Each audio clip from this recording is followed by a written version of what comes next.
ঘন কুয়াশায় টানা কয়েকদিন ধরে ফেরি চলাচল বন্ধ থাকছে দৌলতদিয়া পাটুরিয়া নৌরুটে।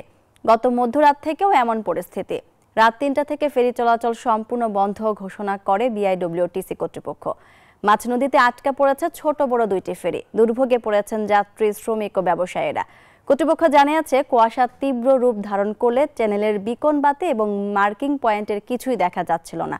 তাই দুর্ঘটনা এড়াতে ফেরি চলাচল সম্পূর্ণ বন্ধ ঘোষণা করা হয়।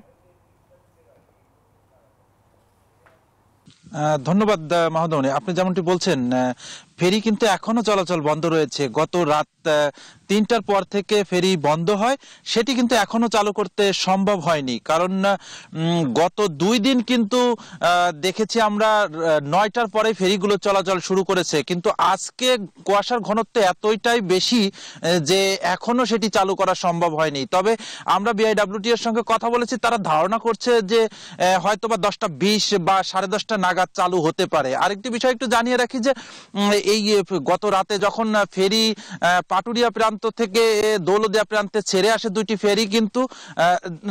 ফেরি কিন্তু এখন মাঝ নদীতে আটকা পড়ে আছে। আর এই মুহূর্তে কয়েক ঘন্টা ফেরি বন্ধ থাকার কারণে মানিকগঞ্জের পাটুরিয়া এবং রাজবাড়ির দৌলতদিয়া দুই প্রান্তেই কিন্তু কয়েকশো যানবাহন আটকা পড়ে আছে, যার কারণে অনেকটাই দুর্ভোগে পড়েছে। যেহেতু ঢাকার অন্যতম প্রবেশদ্বার হিসাবে পরিচিত এই রুট, যার কারণে কিন্তু যাত্রীবাহী পরিবহন এবং পণ্যবাহী ট্রাকের কিন্তু যথেষ্ট চাপ থাকে। সেটি নিয়ে কিন্তু চালকরা এই মুহূর্তে ভোগান্তিতে রয়েছে। মূলত রাজবাড়ির পাটুরিয়া থেকে এতটুকুই ছিল ফেরি চলাচলের সর্বশেষ তথ্য আমার কাছে। ফিরে যাচ্ছি স্টুডিওতে।